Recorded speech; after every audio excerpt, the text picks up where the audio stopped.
Hello friends, आज हम करेंगे गुप्त काल और फर्स्ट क्वेश्चन हम स्टार्ट करते हैं। गुप्त काल में पैटर्न की प्रसिद्धि का कारण क्या था? तो ये था व्यापारिक मंडी। यहाँ पर व्यापारिक मंडी हुआ करती थी और ये गुप्त टाइम की बात है, ये भी आपको याद रखनी है। गुप्त युग में दैनिक आवश्यकताओं की जो वस्तुएं थी उपलब्ध थी तो वे कौड़ियों में मिलती थी उस टाइम पे। जो डेली यूज़ की वस्तु होती थी वो कौड़ियाँ, एक प्रकार के सिक्के वगैरह थे उस टाइम पे, तो उसमें मिलती थी। गुप्त युग में किस वस्तु के निर्माण में भारत जो था यूरोप से आगे था? तो ये विशाल जलयान में यूरोप से भी भारत उस टाइम पे आगे हुआ करता था। वह प्रसिद्ध बंदरगाह जहाँ से गुप्त युग में जहाज़ दक्षिण पूर्वी एशियाई राष्ट्रों को रवाना होते थे। तो ये बात कर रहा है दक्षिण पूर्व की, तो हमें पता है कि वहाँ पर ताम्रलिप्ति बंदरगाह थी। चीनी यात्री जिसने गुप्त काल में भारत की दशा का वर्णन किया है तो ये है फाहियान, जिसने भारत की दशा का वर्णन किया, कि फाहियान ही गुप्त पीरियड के अंदर आया था। आर्यभट्ट ने रचना की थी रोमन सिद्धांत की। ये कई बार क्वेश्चन नेट में आया है, जैसे एक साइड रोमन सिद्धांत दे दिया और मैचिंग में 4 ऑप्शन आते थे, यानी कि 4 ऑप्शन में रोमन सिद्धांत भी होता था। गुप्त युग में स्त्रियों की स्थिति में गिरावट का जिस तथ्य से पता चलता है वह है कौन सा तथ्य था? तो शिक्षा में कमी। तो शिक्षा में कमी हो जाएगी तो स्त्रियों की स्थिति में वहाँ गिरावट आ जाएगी, क्योंकि वैदिक साहित्य के टाइम पीरियड को देख करके और यहाँ पे गुप्ता के टाइम को देख करके तो इससे पता चलता है कि स्त्रियों की शिक्षा में गिरावट आ गई थी और उसकी स्थिति भी गिर गई थी। मालवा काल गणना निम्नलिखित में से किस संवत से अभिन्न है? यानी कि ये है विक्रम संवत से। गुप्त काल में चीन से भारत में आयात किया जाता था, तो क्या आयात किया जाता था? तो रेशम के जो कपड़े थे ये चीन से भारत में आयात होते थे। गुप्त काल की कृषि व्यवस्था का महत्वपूर्ण लक्षण क्या था? तो ये सामंतवाद का प्रारंभ गुप्त टाइम से माना जाता है भारत के अंदर भी। किस लेख में सती प्रथा की घटना का उल्लेख है? ये है दोस्तों एरण के अभिलेख में और ये है 510 ईस्वी के आसपास का, और इसमें भानुगुप्त के टाइम का है ये, और उसका मित्र होता है गोपराज, उसकी पत्नी सती हो जाती है, तो उसका उल्लेख इसमें मिलता है। भुक्ति क्या थी? तो भुक्ति यहाँ पर आप देखिए ऑप्शन सारे एक बार, इनमें से ये एक प्रशासनिक विभाग होता था, गुप्त, इसको भुक्ति बोलते थे। देवगढ़ का मंदिर प्रतीक है, तो ये गुप्त स्थापत्य, यानी कि देवगढ़ का 10 अवतार मंदिर जो है वो उसको बोलते हैं गुप्त स्थापत्य में बना हुआ मंदिर। गणराज्यों के अंत के लिए कौन उत्तरदायी था? तो ये समुद्रगुप्त था, क्योंकि इसने सभी राजाओं को हरा दिया था। जितने भी गण थे इसने अपने सभी उन गणों को अपने अधीन कर लिया था। तो प्रभास सुदोकरण की नीति, ग्रहणोन्मोक्षकरण की दक्षिण के लिए चलाई, दक्षिण राजाओं के लिए नीति बनाई थी उसने, कि ग्रहण करके यानी कि उनको अधीन करके छोड़ देना। तो आपको सारी ही नीतियाँ उसकी पता होनी चाहिए कि कितने राजाओं को उसने हराया। एक टाइम में उसने 9 राजाओं को हराया, फिर उसने 3 को हराया। तो आर्यावर्त के दक्षिण के और आसपास के एरियाज़ के जितने भी नेपाल वगैरह जितने राजा हराए उनके सब के नाम आपको याद होने चाहिए। अजंता के समकालीन चित्र अंकित हैं, तो ये अल्लोरा के, यानी कि अल्लोरा और अजंता जो है समकालीन है इनके दोनों चित्र, यानी कि एक ही टाइम पीरियड के हैं, यानी कि गुप्ता के टाइम के हैं।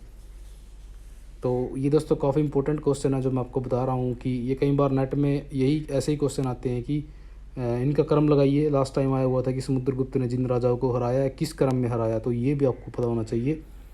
गुप्त काल में हूणों का आक्रमण हुआ और स्कंदगुप्त ने इनको हराया था। भास्कर एक महान क्या था? खगोल विशेषज्ञ था। समुद्रगुप्त की प्रयाग प्रशस्ति में वर्णित दक्षिण भारत की विजय को क्या कहा गया है? तो मैंने पहले ही बात की है कि उसने धर्म विजय इनको कहा है दक्षिण, और ये कहा था एक एस.सी. शायद चौधरी के नाम से, एस.सी. चौधरी, वैसे लास्ट में उनके चौधरी नाम लगता है, एस.सी. चौधरी या कुछ ऐसा नाम है उनका, तो उन्होंने उनकी दक्षिण की विजय को धर्म विजय कहा है। तर्कशास्त्र के जो प्रणेता कौन थे? तो तर्कशास्त्र के प्रणेता दोस्तों शंकराचार्य हुए हैं। गुप्त का जो कला है कहाँ पाई जाती है? तो ये पाई जाती है उज्जैन के अंदर गुप्त कला। निम्नलिखित में से किससे तत्कालीन प्रशासन में भ्रष्टाचार पर प्रकाश पड़ता है? तो ये पड़ता है मृच्छकटिकम के अंदर, और इसमें यहाँ पर गुप्तों का यानी कि इतिहास इसमें मिलता है। भारत में हूण सत्ता की स्थापना किसके नेतृत्व में हुई थी? तो ये हुई थी तोरमण के नेतृत्व में पवैया नामक स्थान पर। कला में विष्णु का कौन सा अवतार पृथ्वी का उद्धार करने हेतु अंकित है? तो ये है वराह अवतार इनका, पृथ्वी का उद्धार करने के लिए। शको एवं गुप्त संवत है इसके बीच कितना अंतर है, तो ये 242 वर्ष का। और ये ऐसा ही क्वेश्चन दोस्तों नेट में भी आया हुआ है, मैं आपको बता देता हूँ। सबसे ज़्यादा सोने के सिक्के किसके काल में प्रचलित हुए थे, तो ये हुए थे गुप्ताओं के टाइम में। सबसे ज़्यादा सोने के सिक्के इन्होंने प्रचलित किए थे। गुप्त काल में निम्न में से किसकी पूजा मुख्यतः होती थी, तो ये होती थी विष्णु और शिव की। गुप्त काल में स्वर्ण सिक्के हेतु पर्याप्त जो दिनार शब्द है किससे निष्पन्न है, तो दोस्तों ये एक लैटिन भाषा का शब्द है। स्त्री धन की प्रथम उत्तराधिकारी होती थी, तो ये होती थी पुत्री। और ऐसा ही क्वेश्चन नेट में आया था कि स्त्री धन शब्द का प्रयोग सबसे पहले किस ग्रंथ में मिलता है, तो इसका आंसर जो एनटीए ने दिया है लास्ट टाइम एग्ज़ाम में, उसने दिया है अर्थशास्त्र। शायद आप चेक कर लेना, क्योंकि मुझे भी अभी थोड़ा उसके आइडिया नहीं है। अर्थशास्त्र और एक और ऑप्शन है, दोनों में डाउट है, लेकिन आप लास्ट ईयर का पेपर देखोगे तो उसमें आपको आंसर मिलेगा इसका। मुझे भी अच्छे से भी याद नहीं है, तो मैं आपको इसलिए बता रहा हूँ कि आप देख के ज़रूर जाना उस चीज़ को। किसने 4 अश्वमेध यज्ञ किए थे, तो ये किए थे प्रवरसेन प्रथम ने। गुप्तकालीन कुमार गुप्त का जो मंदसौर अभिलेख है में किस श्रेणी का उल्लेख है, तो इसमें तंतुवाय श्रेणी का उल्लेख है। कायस्थ शब्द का उल्लेख किस ग्रंथ में मिलता है, तो दोस्तों ये मिलता है मुद्रा राक्षस के अंदर। सबसे पहले कायस्थ जो शब्द है उसका उल्लेख किस ग्रंथ के अंदर मिलता है, तो ये मुद्रा राक्षस के अंदर मिलता है। अक्षय निवि क्या थी, तो दोस्तों एक न्यास थी, यानी कि कुछ पैसे वगैरह का इसमें लेन देन या भूमि के ऊपर कुछ था इसका, जैसे कि भूमि को ग्रहणकर्ता ले सकता है लेकिन आगे बेच नहीं सकता। तो अक्षय निवि तो इनमें कन्फ्यूज़न होता है बहुत ज़्यादा, तो आपको अच्छे से ये चीज़ करनी चाहिए। गुप्तकालीन स्वर्ण एवं रजत सिक्के मूलतः निम्न में से किसके सिक्कों पर आधारित है, तो ये है कुषाण और क्षत्रपों के सिक्कों की ये नकल पर है। महाशप्तलिक निम्नलिखित का प्रभारी अधिकारी था, तो ये था लेखा जोखा रखता था। ये मास जो शप्तलिक है ये लेखा से संबंधित था। किस स्थल के साथ गुप्त काल में भारत का घनिष्ठतम संबंध था, तो दक्षिण पूर्व एशिया के साथ इनका संबंध था, क्योंकि हम देखते हैं कि बालपुत्र देव जो यानी कि जावा सुमात्रा का उस टाइम पे शासक हुआ है, तो उसने यहाँ पर गुप्त पीरियड के अंदर अपने जो यहाँ उससे यहाँ नालंदा वगैरह पढ़ने उनके विद्यार्थी आए हुए थे, उनके लिए 5 गाँवों की डिमांड उसने की थी कि उसको उनको खर्चा चलाने के लिए दिया जाए। और यहाँ व्यापार भी होता था भारत का बहुत ज़्यादा उस टाइम पे। अपने वृत्तांत में फाहियान उल्लेख नहीं करता, तो फाहियान दंड और न्याय की कठोरता का उल्लेख यहाँ पे नहीं करता है।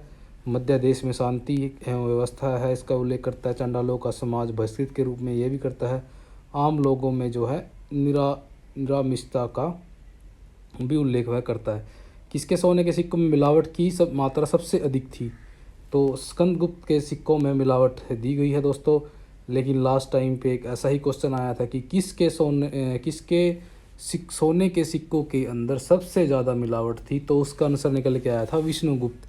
लास्ट ईयर जो एग्ज़ाम हुआ है नेट का, उसके अंदर विष्णुगुप्त आंसर में आया है, क्योंकि उसके सिक्कों के अंदर बहुत ज़्यादा मिलावट थी। तो आपको सारा पता होना चाहिए कि ऐसे ही डिटेल दी गई है कई बुक्स के अंदर कि 40% तांबा था या कुछ ऐसे दिया गया है, तो सारी चीज़ें आपको याद होनी चाहिए। निम्नलिखित में से कौन सा एक जो है युगम सही सुमेलित नहीं है, तो वृत्त संहिता वारमहीर की है, आर्यभट्ट की नहीं है। मृच्छकटिकम शूद्रक की है, मुद्रा राक्षस विशाखदत्त की। अबूत चरित जो है अशोक घोष की रचना है। गुप्त काल में उत्तर भारतीय व्यापार निम्नलिखित में से किस एक पतन से संचालित होता था, तो ये होता था दोस्तों बड़ौच से। निम्नलिखित में से कौन सा एक प्राचीन भारत में व्यापारियों का निगम था, तो ये था मणिग्राम, और ये व्यापारियों का एक निगम था।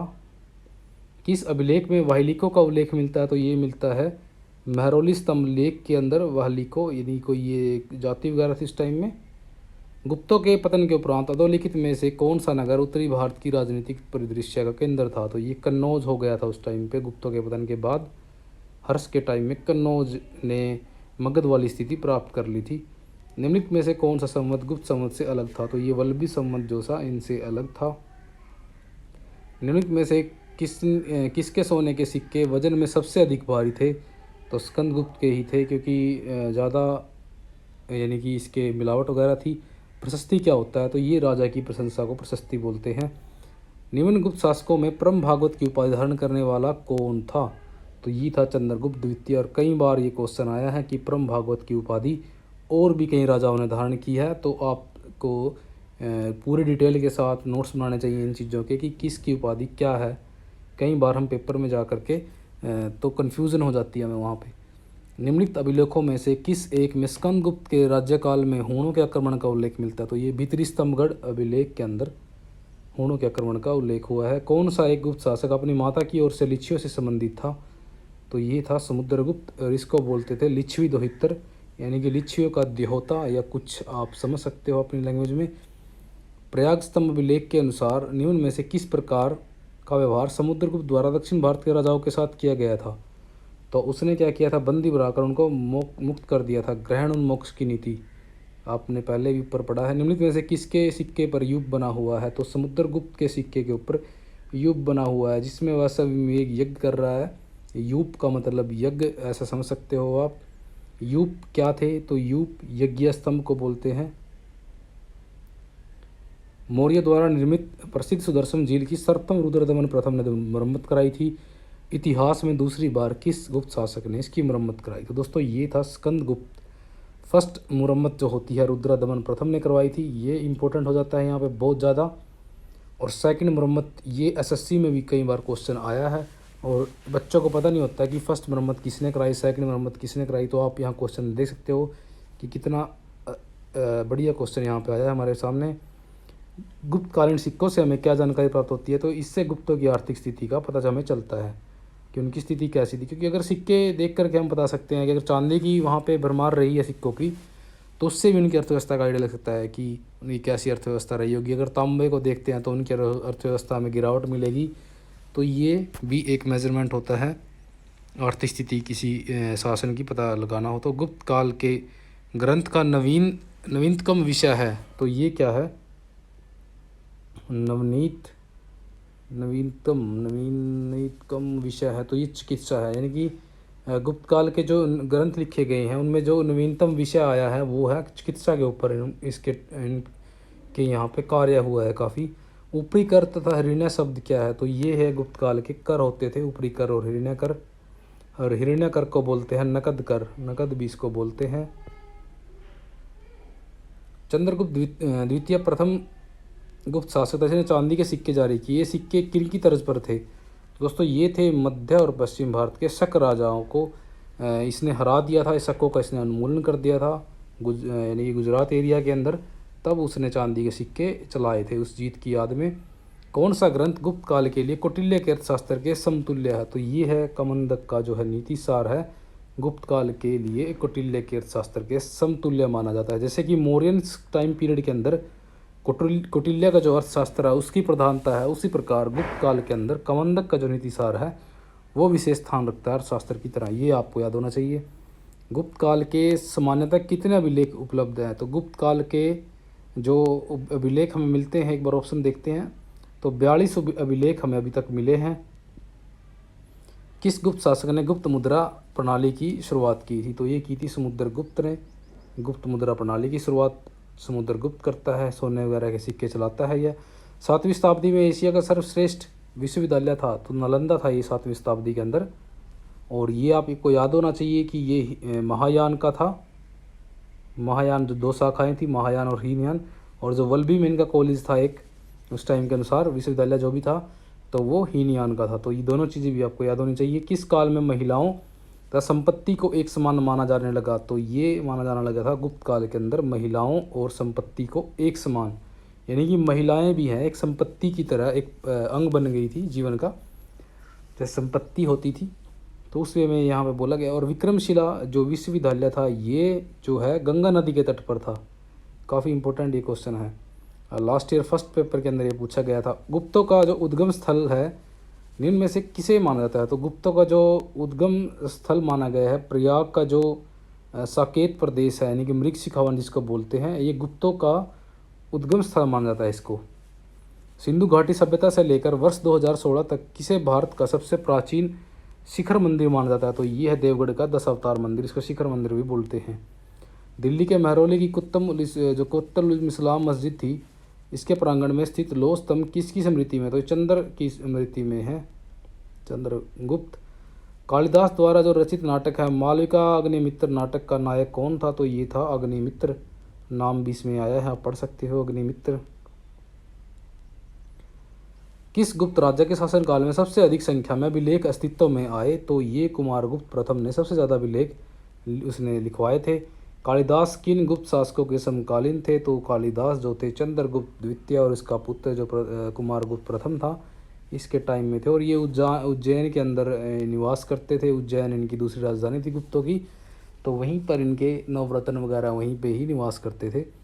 विश्व की 50 से अधिक भाषाओं में लिखित उस पुस्तक का नाम बताइए जिसकी गणना संसार के सर्वाधिक प्रचलित ग्रंथ बाइबल के बाद दूसरे स्थान पर की जाती है। तो बाइबल के बाद जो सेकंड पे इसके आएगा वो है पंचतंत्र, जो विष्णु शर्मा की रचना है। इसके अंदर जो है यानी कि पक्षियों के माध्यम से स्टोरीज बताई गई हैं, यानी कि नैतिक शिक्षा दी गई है बच्चों को, या कोई भी पढ़ सकते हो। जैसे मेरे पास भी पढ़ी है ये, तो काफ़ी अच्छी बुक है, आप पढ़ सकते हो। काफ़ी अच्छी स्टोरीज हैं इसके अंदर, आप अपने बच्चों को भी इससे बहुत अच्छा सिखा सकते हो। विष्णु शर्मा ने इस ग्रंथ में नीति शास्त्र से संबंधित विषय वस्तुओं को पशु पक्षियों की कथाओं के माध्यम से समझाया है। गुप्तकालीन वह विद्वान जो सर्व सिद्धांत गुरु के नाम से प्रसिद्ध है? तो ये है लाट। सर्व सिद्धांत गुरु के नाम से लाट को जानते थे। निम्न में से किस विद्वान ने यह स्पष्ट किया कि चंद्रमा पृथ्वी का चक्कर लगाता है और पृथ्वी सूर्य का चक्कर लगाती है?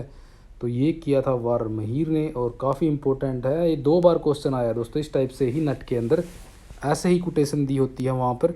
चंद्रमा पृथ्वी का चक्कर लगाता है और पृथ्वी सूर्य का चक्कर लगाती है, यह वारमहीर ने कहा है, आर्यभट्ट ने कहा, ऐसे ही सेम ऑप्शन आते हैं।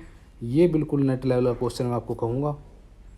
और सर्वप्रथम इस्पात बनाने की जो कला विकसित हुई थी ये हुई थी भारत के अंदर। उस गुप्त वंशी शासक का नाम बताइए जो एशिया व यूरोप का प्रथम युद्ध था जिसने हूणों को पराजित किया था? ये किया था स्कंदगुप्त ने हूणों को हराया था, और एशिया यूरोप का प्रथम युद्ध था। गुप्त काल के सर्वश्रेष्ठ अलंकार शास्त्री का नाम बताइए? तो ये थे बामा। बामा थे ये सर्वश्रेष्ठ अलंकार शास्त्री माने जाते हैं। आर्यभट्टियम ग्रंथ की रचना का काल माना जाता है 499 ईस्वी। आर्यभट्ट की रचना। गुप्तकालीन ज्योतिषों में किसके विचार सर्वाधिक वैज्ञानिक माने जाते हैं? तो ये आर्यभट्ट के माने जाते हैं। उस गुप्तकालीन विद्वान का नाम बताइए जिसे सर्वप्रथम गणित को पृथक विषय के रूप में स्वीकार कर उसका विश्लेषण किया? तो ये थे आर्यभट्ट। सुश्रुत के अध्ययन का केंद्र बिंदु क्या है? तो शल्य चिकित्सा, यानी कि चीरफाड़ जिसमें होती है ऑपरेशन वगैरह, तो सुश्रुत इसका मेन वो था। वर्ण संकर का मतलब क्या होता है? कि सामाजिक वर्गों का जो सम्मिश्रण होता है उसको वर्ण संकर बोलते हैं। गुप्त युग का लोकप्रिय खेल जिसमें स्त्री पुरुष मिलकर भाग लेते थे? तो ये था गायन और नृत्य।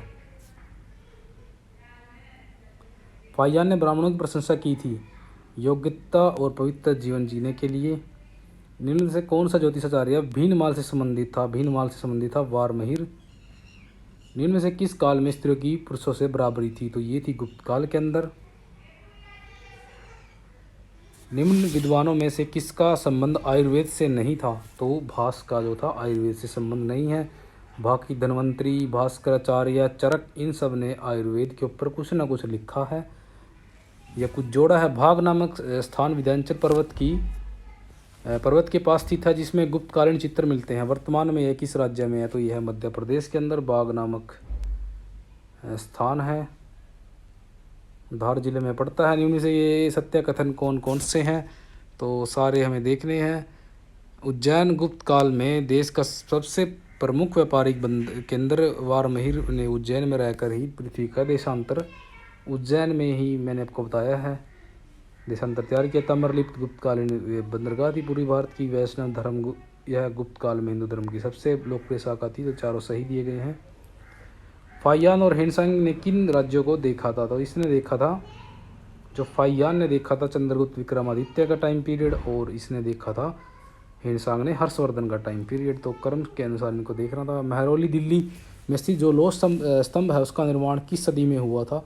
तो ये हुआ था 4th सदी ईस्वी में, यानी कि चंद्रगुप्त के टाइम में 319 के आसपास, या 319 जो भी उनका टाइम पीरियड रहा है, 319 से स्टार्ट होता है उनका, तो उसके बाद में भी हो सकता है। नगरों का क्रमिक पतन किस काल की एक महत्वपूर्ण विशेषता थी? तो ये थी गुप्त काल की। और नगरों का पतन एक R.S. शर्मा की भी रचना है, आप उसको भी जरूर याद रखना। नगरों का क्रम, ये गुप्त काल की महत्वपूर्ण विशेषता, यानी नगरों का क्रमिक पतन किस काल की विशेषता थी, तो नगरों का पतन गुप्त काल में होना स्टार्ट हुआ था। हिंदू देवी देवताओं को समर्पित सबसे पूर्व मंदिर किस काल के हैं, तो ये हैं गुप्त काल के, क्योंकि इसी टाइम पीरियड में ही मंदिर बनने लग गए थे हिंदू धर्म के अंदर। गुप्त काल के अंत तक देश की प्रमुख लिपि थी, तो ये थी ब्राह्मी लिपि। भारत के प्रथम वैज्ञानिक ज्योतिषी जो है खगोल शास्त्री आर्यभट्ट का जन्म 436 ईस्वी में कहाँ हुआ, तो ये पाटलिपुत्र पटना के रहने वाले थे, जो आज के पटना है पाटलिपुत्र। गुप्त कालीन गुहा मंदिरों में सबसे सुंदर मंदिर जो है उदयगिरी का द्वितीय गुहा मंदिर जो है सबसे सुंदर मंदिर है। इसमें सबसे सुंदर मंदिर गुप्तों का गुहा मंदिरों में, गुहा मंदिर यानी गुफा के अंदर जो मंदिर होते हैं, तो ये उदयगिरी का द्वितीय गुहा मंदिर जो है सबसे सुंदर है इनमें। किस गुप्त शासक ने अपने शासनकाल के अंत में बौद्ध धर्म अपना लिया और नालंदा विश्वविद्यालय की स्थापना की, तो ये कुमारगुप्त प्रथम था। और काफ़ी इंपॉर्टेंट ये आया है कि नालंदा की स्थापना इसने की थी। किस वंश के शासकों ने मंदिरों और ब्राह्मणों को सबसे अधिक ग्राम अनुदान दिए थे, तो ये दिए थे गुप्त वंश के शासकों ने सबसे ज़्यादा, यानी कि सबसे ज़्यादा। कला और साहित्य में गोपियाँ कृष्ण का प्रमुख अंक कब बनती है, तो ये बनती है गुप्त टाइम के अंदर। नालंदा विश्वविद्यालय की स्थापना का जो युग है वो है गुप्त युग। अजंता गुफाओं के सरीखी जैसी गुफाएं मध्य प्रदेश में कहाँ हैं, तो ये हैं बाघ, यानी कि मध्य प्रदेश के अंदर। किस पाल शासक ने विक्रमशिला विश्वविद्यालय की स्थापना की तथा नालंदा विश्वविद्यालय का पुनरुद्धार किया था, तो ये था दोस्तों धर्मपाल, यानी कि पाल वंश का ये शासक था। विक्रमशिला का इसने निर्माण कराया था और ये वही विक्रमशिला है जो गंगा नदी के किनारे पर है। ईसा का 3री शताब्दी से जबकि हूण आक्रमण से रोमन साम्राज्य समाप्त हो गया, भारतीय व्यापारी अधिकतम जो अधिक निर्भर हो गए थे, तो ये हो गए थे दक्षिण पूर्वी एशियाई व्यापार पर, जावा सुमात्रा वगैरह देश जो भी थे उस साइड। हिंदू विधि द्वारा मान्यता जो मान्य कर कितना था, तो ये था उपज का 6ठा भाग, यानी कि 1/6 भाग हिंदू धर्म के अनुसार, हमारे जो भी शास्त्र उनके अनुसार है। शूद्रक द्वारा लिखी गई हुई पुस्तक जो है भारतीय पुस्तक मृच्छकटिम का विषय क्या था, तो ये था एक धनी व्यापारी और एक गणिका की पुत्री की प्रेम गाथा।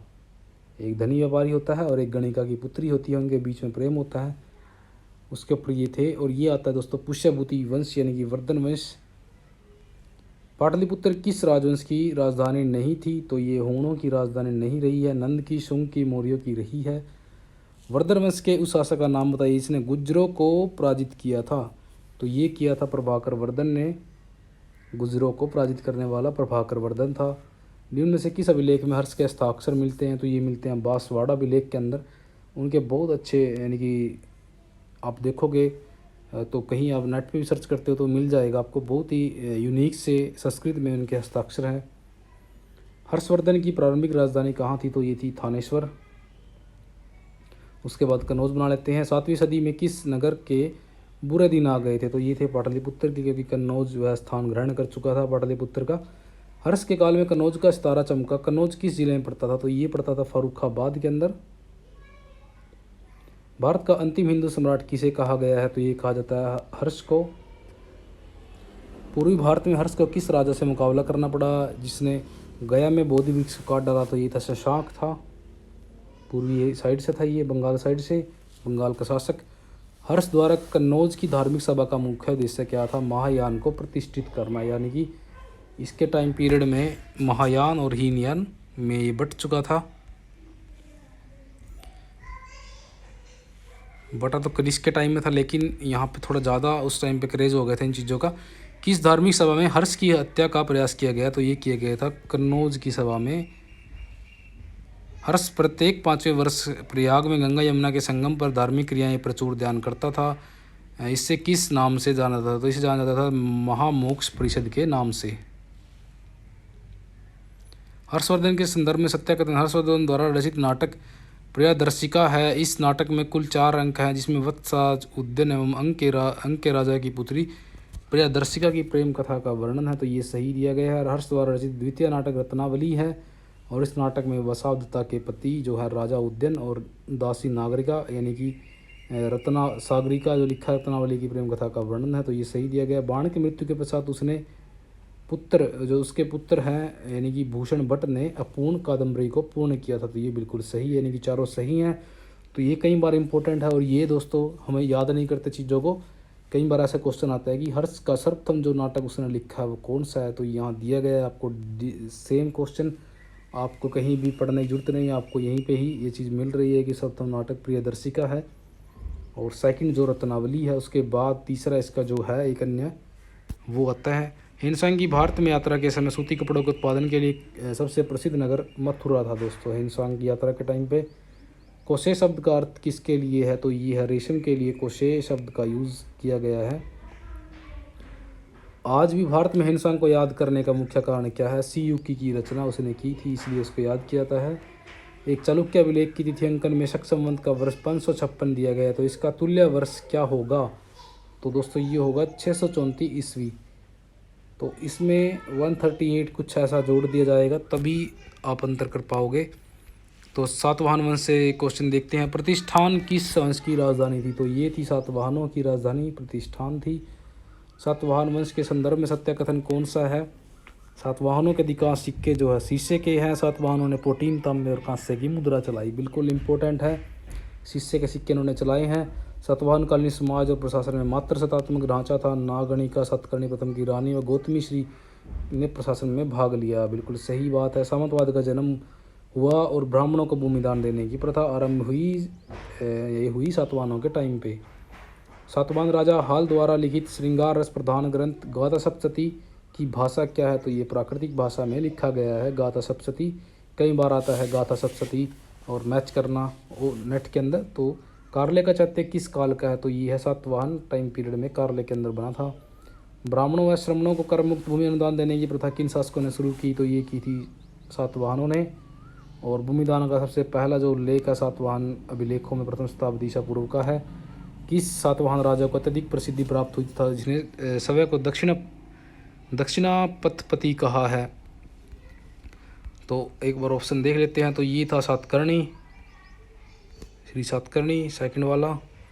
सातवाहन शासक किन सिक्कों का सर्वाधिक प्रयोग करते थे, तो ये करते थे शीशे के सिक्कों का।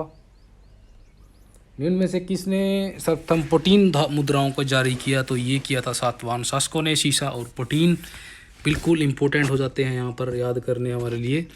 सातवाहन शासक पुलवामी ने अपनी राजधानी गोदावरी नदी के किनारे किस स्थान को बनाया, तो ये बनाया था इसने प्रतिष्ठान को, और पुलवामी ने बनाया था, ये भी आपने याद रखना है, और गोदावरी नदी के किनारे पड़ती है।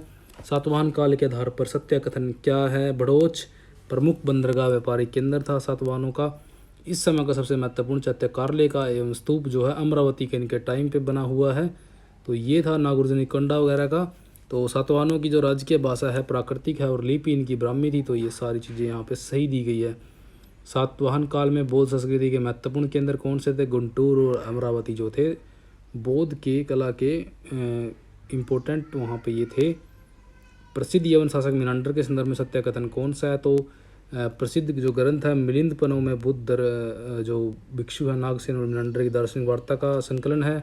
मिनांडर की जो राजधानी थी सांकल थी, काफ़ी इंपॉर्टेंट हो जाती है याद करनी कि सांकल उसकी राजधानी थी। मिनांडर ने त्रिभाषी लेख युक्त मुद्राएं चलाई, ये बिल्कुल इंपॉर्टेंट क्वेश्चन है और आपको कहीं भी ये नहीं मिलेगा, आपको कहीं ना कहीं एग्जाम में ही जरूर मिलेगा, लेकिन बुक्स में ये क्वेश्चन आपको नहीं मिलेगा। मिनांडर ने त्रिभाषिक लेख युक्त सिक्के चलाए, तो ये काफ़ी इंपॉर्टेंट है यहाँ पे, और आपको इसको अच्छे से याद करना चाहिए कि मिनांडर ने त्रिभाषिक सिक्के चलाए। और आपको यही पता होना चाहिए कि एक बुक है, मैं आपको बता देता हूँ कि ये क्वेश्चन आया हुआ है कि मिनांडर का उल्लेख किस पुस्तक में मिलता है। अगर वहाँ पर अवदान कल्पत्ता नामक बुक मिलती है, अवदान कल्पत्ता, तो उसके अंदर भी मिनांडर का जिक्र है, अवदान कल्पत्ता के अंदर भी और मिलिंद पन्नों के अंदर भी, तो ये दोनों आपको याद होनी चाहिए। और यहाँ पे हमारा एंशिएंट ख़त्म हो जाता है, तो ये बाहरी विश्व से भारत की संस्कृति का संबंध, और उसके बाद हम सल्तनत पे आएंगे सीधा। और मैंने जो एंशिएंट के क्वेश्चन है एंशिएंट इंडिया के वो डाल दिए हैं, 3 घंटे की वीडियो है, काफ़ी इंपॉर्टेंट क्वेश्चन है, 1500 के लगभग उसमें अंदर क्वेश्चन दिए गए हैं जो बिल्कुल इंपॉर्टेंट है। लास्ट जो भी हमारा एग्ज़ाम होता है, कोई भी DSSB का, NVS KVS DSSB कोई भी एग्ज़ाम हो हिस्ट्री से संबंधित, तो आप मार नहीं खाओगे दोस्तों। अगर आप अच्छे से इन क्वेश्चंस को कर लेते हो तो आप खुद कहोगे, कमेंट करोगे आकर के कि हाँ सर आपकी वीडियो में से कुछ ना कुछ आया है। तो बंगाल किस राजा ने लंका पर अपना आधिपत्य स्थापित कर वहाँ सिंहली राजवंश की स्थापना की थी, तो ये था श्रीविजय। और ये बाहरी संस्कृति से संबंधित हैं, यानी कि बाहर की संस्कृति से जो भारत का संबंध था एंशियंट टाइम में, उनसे संबंधित क्वेश्चन, और ये भी काफ़ी इंपॉर्टेंट हो जाते हैं। अभी मैं सल्तनत की और आधुनिक भारत की भी वीडियो बहुत जल्दी डालने वाला हूँ, तो आप सारे ही अच्छे से देखना, और हो सके तो आप अपने नोट्स बनाइए दोस्तों, जो आपको हेल्पफुल कर यानी कि हेल्पफुल रहते हैं आपके लिए लास्ट टाइम पे। जैसे कि आप इनमें से क्वेश्चन जो अलग अलग आपको क्वेश्चन दिखते हैं, जो भी यूनिक से क्वेश्चन है, या ऐसा तो होता नहीं कि हमने सारे ही क्वेश्चन पढ़ रखे होंगे, लेकिन कुछ कुछ क्वेश्चन ऐसे होते हैं जो हमने पहली बार देखे होते हैं, तो ऐसे क्वेश्चन ही हमें हमेशा नोट्स बनाने चाहिए अपने। प्रसिद्ध बौद्ध भिक्षुओं की आत्मकथाएं तथा काओसेंग चुनाव नामक ग्रंथ के रचयिता कौन है? तो ये है इति सिंह है। प्रसिद्ध बौद्ध भिक्षुओं की आत्मकथाएं और काओसेंग चुनाव इसकी रचना है, तो ये इम्पोर्टेंट है। 1945 ईस्वी से पूर्व किस द्वीप समूह को पूर्वी द्वीप समूह के नाम से जाना जाता था? तो ये जाना जाता था इंडोनेशिया, हिंदेशिया इसको बोलते थे उस टाइम पे। हिंद चीन प्रायद्वीप में शामिल देश हैं, तो ये हैं कंबोडिया, लाओस, वियतनाम। तो हिंद चीन इनको बोलते हैं तीनों को, और तीनों के तीन ये एसएससी वगैरह के लिए भी इम्पोर्टेंट हो जाते हैं। यही नहीं कि हमारी हिस्ट्री से संबंधित। मध्य एशिया तथा चीनी तुर्किस्तान में निम्न में से किसे शामिल किया जाता है? तो मध्य एशिया और चीनी तुर्किस्तान में तो ये किया जाता है सभी को, खोतान, शानशान, काशगार, यानी कि यहाँ से मोस्टली क्या है, बौद्ध वगैरह के यहाँ से कुछ ना कुछ हमें मिलता रहा है, कुछ साहित्य वगैरह। खोतान से जैसे लास्ट ईयर क्वेश्चन आया है नेट में कि सबसे प्राचीन पांडुलिपि बौद्ध धर्म की कहाँ से मिली है, तो उसका जो राइट आंसर दिया गया था वो था खोतान। सुदूर पूर्व के देशों में भारतीय संस्कृति का प्रवेश सर्वप्रथम कहाँ हुआ? तो ये हुआ था मलाया के अंदर। भारतीय संस्कृति का प्रवेश सर्वप्रथम मलाया के अंदर हुआ था। काफ़ी इंपॉर्टेंट हो जाता है ये। खोतान का कौन सा विहार मध्य एशिया का सबसे बड़ा बौद्ध विहार था? तो ये था गौतम विहार जो है खोतान का सबसे, यानी कि खोतान का कौन सा विहार मध्य एशिया का सबसे बड़ा बौद्ध विहार था? तो ये था गौतम विहार।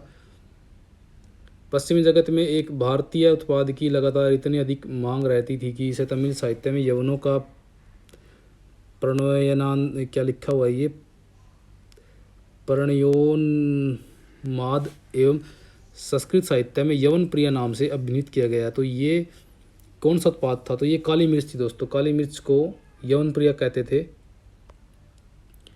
इनको काफ़ी फेवरेट थी ये, इनकी फेवरेट चीज़ थी ये। तो तिब्बती साहित्य का जनक किसे कहा जाता है? तो तिब्बती साहित्य का जो जनक है वो बोलते हैं थम्बोट्टी को।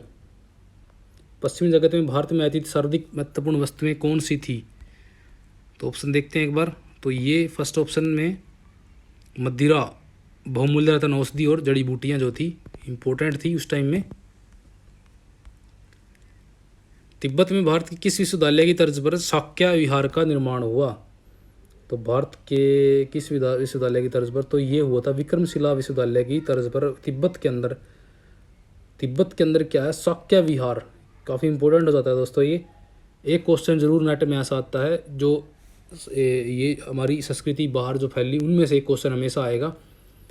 या तो पूछ लेंगे कि जावा में कौन सा मंदिर है, या पूछ लेंगे कि कौन सा मंदिर इन जो स्टेट्स हैं नीचे की उनके अंदर है। तो इस टाइप से हमेशा क्वेश्चन आता है। चीन का प्राचीनतम बौद्ध विहार है? तो ये है श्वेताश्वर विहार जो है चीन का सबसे प्राचीन बौद्ध विहार है। निम्न में से चीन के किस काल को चीन का बौद्ध काल भी कहा जाता है? तो ये कहा जाता है तांग काल को। निम्न में से कौन सा प्रायद्वीप दक्षिण पूर्व एशिया में आता है? तो ये आता है चंपा, श्याम, कंबोडिया, बर्मा, मलाया। ये दक्षिण पूर्व की बात हो रही है यहाँ पे, यानी कि ऊपर की साइड की, और एशिया में ये सारे आते हैं। चीन का सबसे अधिक आश्चर्यजनक पैगोडा जो है 1412 ईस्वी में निर्मित कहाँ स्थित है? तो ये है नैकिंग। नैकिंग कोई जगह है वहाँ पे है ये, और काफ़ी इंपॉर्टेंट है दोस्तों। मैंने वर्ल्ड के भी सारे क्वेश्चन डाल रखे हैं, जितने ही पार्ट्स हैं वर्ल्ड के। अगर आप वॉच करते हो उनको तो आपको अच्छे लगेंगे। भारत में प्राचीन काल में दक्षिण पूर्व एशिया एवं पूर्व द्वीप समूह को किस नाम से जानते थे? तो ये जानते थे स्वर्ण भूमि और स्वर्णद्वीप, दोनों नाम थे इसके। इन चीन के राज्यों में सर्व प्राचीन राज्य कुम्ज कंबोडिया में स्थित था। चीनी साहित्य में से किस नाम से जाना जाता था? तो ये जानते फूनान, फूनान इसको बोलते थे चीन के साहित्य में। सुमात्रा में सबसे प्राचीन हिंदू राज्य का नाम बताइए? तो ये श्री विजय था सुमात्रा के अंदर।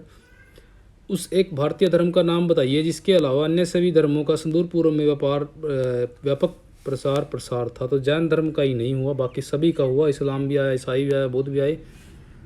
बोरमबुदूर के बौद्ध स्तूप निम्न में से कहाँ स्थित है? तो ये है जावा के अंदर बोरमबुदूर के बौद्ध स्तूप। यहाँ पढ़ सकते हो कि बोरमबुदूर के बौद्ध स्तूप स्थान जो इंडोनेशिया के मध्य जावा, इंडोनेशिया में मंगिलाग नगर में स्थित बोरमबुदूर विश्व के बौद्ध कला का सबसे विशाल और पूर्ण उदाहरण है।